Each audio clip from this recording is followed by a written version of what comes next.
আসসালামু আলাইকুম রহমতুল্লাহি ওয়া বারাকাতুহু। আলহামদুলিল্লাহ ওয়াসসালাতু ওয়াসসালামু আলা মান লা নাবিয়্যা বা'দাহু। আউযু বিল্লাহি মিনাশ শাইতানির রাজিম। বিসমিল্লাহির রহমানির রহিম। আন আবি হুরায়রা রাদিয়াল্লাহু আনহু আন্না রাসূলুল্লাহি সাল্লাল্লাহু আলাইহি ওয়াসাল্লাম ক্বালা ফাওয়াল্লাযী নাফসি বিয়াদিহি লা ইউমিনু আহাদুকুম হাত্তা আকুনা আহাব্বা ইলাইহি মিন ওয়ালিদিহি ওয়া ওয়ালাদিহি। আজকের বক্তব্যের বিষয় হলো আল্লাহ রসুল সাল্লাল্লাহু আলাইহি সাল্লামকে ভালোবাসা ইমানের অন্তর্ভুক্ত। আল্লাহ রসুল সাল্লাল্লাহু আলাইহি সাল্লামকে ভালোবাসা কি ইমানের অন্তর্ভুক্ত। অনেক মানুষ আছে অন্তর থেকে আল্লাহ রসুল সাল্লামকে ভালোবাসে না, মৌখিকভাবে ভালোবাসে, সেটা ভালোবাসা নয়।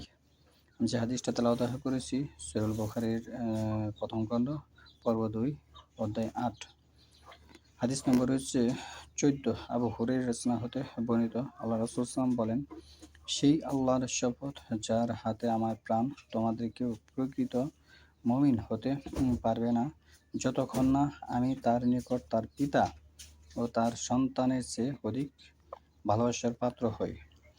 সকল ক্ষেত্রে আল্লাহ রাসূল সাল্লামের কথাকে প্রাধান্য দিতে হবে, তাহলেই সে মহান ব্যক্তি, তাহলে তার সালাত, দান খয়রাত সকল কিছু আল্লাহর দরবারে কবুল হবে।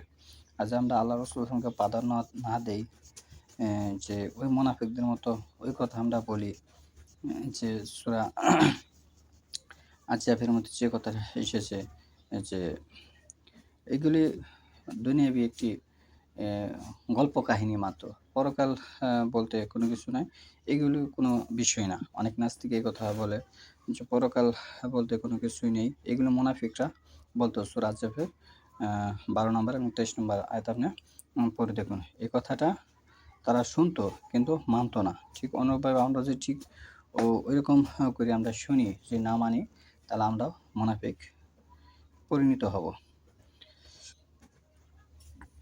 আন আনাসিন কালান নবী সাল্লাল্লাহু আলাইহি ওয়াসাল্লাম লা ইউমিনু আহাদুকুম, লা হইছে না, ইউমিনু হচ্ছে বিশ্বাস, ইমান, আহাদুকুম তোমাদের কেউ ইমানদার হবে না, হাত্তা যে পর্যন্ত না আকুনা আহাব্বা ইলাইহি মিন ওয়ালিদিহি ওয়া ওয়ালাদিহি ওয়ান নাসি আজমাইন। আনাস রাদিয়াল্লাহু হতে বর্ণিত, আল্লাহ রাসূল সাল্লাম বলেন, তোমাদের কেউ প্রকৃত মুমিন হতে পারবে না যতক্ষণ না আমি তার নিকট তার পিতা, তার সন্তান ও সব মানুষের অধিক প্রিয় পাত্র হই। সব মানুষের চেয়ে অধিক প্রিয় পাত্র হতে হবে। তাহলে সহিহ বুখারীর হাদিস নম্বর হচ্ছে প্রথম খণ্ড, হাদিস হচ্ছে 15, পর্ব 2 অধ্যায় হচ্ছে 8।